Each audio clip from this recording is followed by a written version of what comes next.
بەهارانەی هاوبەشی کومیتەی ناوەندی حیزبی کۆمۆنیستی ئێران و هەیئەتی ئیجرایی ڕێکخراوی کرێکارانی شۆڕشگێڕی ئێران ڕاهی کاریگەر بە بۆنەی هاتنی نەورۆزی 1404 لە سەروبەندی بوژانەوەی سروشدا بوژانەوەی مرۆڤایەتی خەڵکی ئێران خێرا دەبێت. نەورۆز بەڕێوەیە، بەهار بۆ ڕاماڵینی زستان لە دەرگا دەدات. زستان تەنها زستانی ساڵنامەیی نییە، نەکبەتی دەسەڵاتی ئاین و ڤیلایەت و نەکبەتی سەرمایە زستانێکی کۆمەڵایەتیە، زستانێکی سەخت و سەخڵەت بە جۆرێک دەسەڵاتی بەسەر ئێراندا زاڵ کردووە کە ڕۆژگاری لە خەڵک تاڵ کردووە.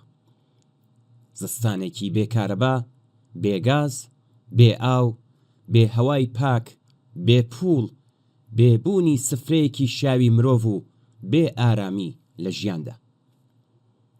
زستانێک هاوکات لەگەڵ سەرکوت، زیندان، سێدارە، گەشتەکانی نور و پاسدارانی شەرور. ئێستا بەهاری سروشت لەگەڵ بەهاری ئاخێزی خەڵکی ئێران واتە ئاخێزی شۆڕشگێڕانەی ژن ژیان ئازادی ئاوێتە دەبێت. هێزەکانی سروشت و کۆمەلگا دەست لە دەستی یەکتر ئەنێن بۆ تێکشکاندنی زستانی ساڵنامەیی و مێژووی. کۆمەلگا هاوشێوەی سروشت دەستی کردووە بە شۆڕش و سەرهەڵدان لە کوچە و بازار، ماڵ و گەڕەک، شەقام و شار، قوتابخانە و زانکۆ و کارگە و ئیدارە. لە هەموو شوێنێک دەنگی ناڕەزایەتی بەرزە و حەز و خولیای ژیانێکی نوێ شەپۆل دەدات.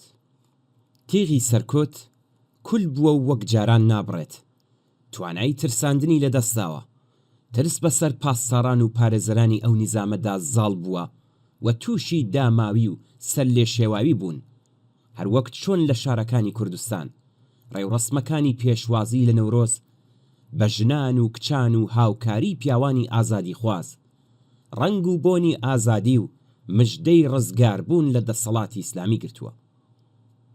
شۆڕش لە دژی دەسەڵاتی ئاینیش، ڕوحانیەتی دەسەڵاتداری بێ ئابڕوو و دووکانی دووڕووی و فریوکاری ئاشکرا و سەبەبکاران و پێکهێنەرانی ئەم دۆخەی ڕسوا کردووە. مارشی ژیانێکی نوێ دەستی پێکردووە و کۆمەڵانی ئازادی خواز، چەوساوە و یەکسانی خواز کەوتونەتە ڕێ. خەڵک چیتر نایەنەوێت لە ژێر فەرمانی هیچ کەسدا بن. ئەوان هەر چەشنە سەرەڕۆییەک لەوانە سەرەڕۆیی ئاینی، سەرەڕۆیی پاشایەتی، سەرەڕۆیی تاکە کەسی و سەرەڕۆیی حیزبیان ڕەت کردوێتەوە. خەڵک دەیانەوێت چارە نووسیان لە دەستی خۆیاندا بێت و چیتر ئاسەوارێک لە خەڵاواردن، چەوسانەوە، هەژاری، سەرکوت، ئەشکەنجە و زیندان بوونی نەبێ و دەسەڵات بەدەست خۆیانەوە بێت و سنوورەکانی شوناسی ئاینی، چینایەتی و ناسیۆنالیستی نەمابێت. هەروەک چۆن لە نوێبوونەوەی سروشتدا دار و گوڵ و دەشت و چیا و ڕووبارەکان پێکەوە هەواڵی گۆڕانکاری دەدەن، خەڵکیش دەیانەوێت لە کۆمەڵگایەکدا بژین کە تێیدا شوێنی نیشتەجێبوون بۆ هەمووان، مافێکی سەرەتاییە، خزمەتگوزاری پزیشکی و دەرمانی بۆ هەمووان بە خۆڕایی بەردەستە و خزمەتگوزاری فێرکردن و بارهێنان کاڵایەکی تایبەت بە سەرمایەداران نییە و هەمووان مافی فێربوونی بێبەرامبەریان هەیە. گرنگیەکی تایبەت بە ساوایان و منداڵان دراوە و قورسایی کاری ماڵەوە لەسەر شانی ژنان لابراوە. ئەوان دەیانەوێت شێوازی ژیان، جۆری پوشاک، ئاراستەی جنسی، هاوسەرگیری، شوێنی کار، ڕێگای سەفەرکردن، جۆری بیرکردنەوە و باوەڕی خۆیان بە ئازادی هەڵبژێرن.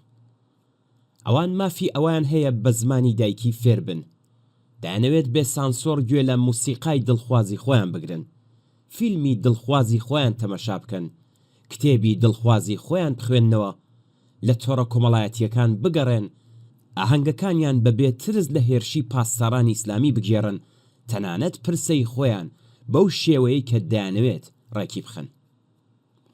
خەڵک تینووی ئازادی، یەکسانی و دموکراسی.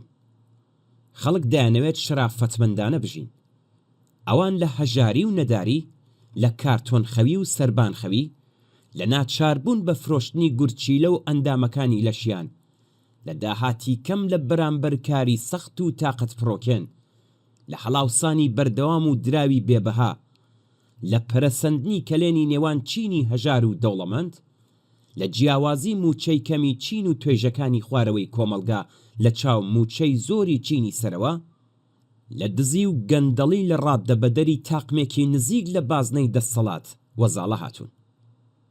ئەوان دادپەروەریان دەوێت، دەیانەوێت ئەو ئیمکاناتە بەرینەی وڵات بە شێوەیەکی دادپەروەرانە لە پێناو دابینکردنی ژیانی هەموواندا بەکاربهێنرێت. خەڵک خوازیاری یەکسانین، ئەوان دەیانەوێت لەگەڵ هەموو خەڵکانی جیهان لە پەیوەندیەکی بەردەوام و بێترسدا بن. خەڵک شەڕیان ناوێت، ئەوان نایانەوێت بەردەوام لەژێر ترسی بۆمباران، شەڕ و کوژرانی گەنجەکانیاندا بژین. ئەوەی کۆمەڵانی خەڵک دەیانەوێت دڵخوازی دەسەڵاتداران و سەرمایەداران نییە. شۆڕشێکی بەرین لە پێناو ڕزگاریدا دەستی پێکردووە. لەم ڕێبازە شکۆدارەدا خەڵک خۆیان ڕێک دەخەن لە ئاهەنگەکانی نەورۆز، لە شوێنەکانی کار و ژیان و لە بەرگری لە ژینگەی ئێران. ڕیزەکانی هاوپشتی و هاوخەباتی ڕۆژ بە ڕۆژ بەرینتر و یەکگرتووتر دەبن. مارشی بزوتنەوەی پێشکەوتووە کۆمەڵایەتیەکان لە پێناو تێکشکاندنی زستانی کۆنەپەرستان و زاڵبوونی بەهاری ئازادی بەرەو پێش هەنگاو دەنێت. بەهار بەڕێوەیە، هاتنی نەورۆز و بوژانەوەی سروش لە خەڵکی ئێران، لەو ملیۆنان مرۆڤەی کە بە ناچاری لە تاراوگە دەژین و هەموو ئەو خەڵک و نەتەوانەی کە ئەم نوێبوونەوەیە و هاتنی بەهار جەژن دەگرن، پیرۆز بێت. بەڕوخێت ڕژیمی کۆماری ئیسلامی، بژی شۆڕشی کۆمەڵانی خەڵکی ئێران، بژی ئازادی، دێمۆکراسی و سۆسیالیسم. هەیەتی ئیجرایی ڕێکخراوی کرێکارانی شۆڕشگەڕی ئێران ڕاهی کاریگەر و کۆمیتەی ناوەندی حیزبی کۆمونیستی ئێران یەکشەممە 26 ڕەشەمەی 1403 بەرامبەر بە 16 مارسی 2025.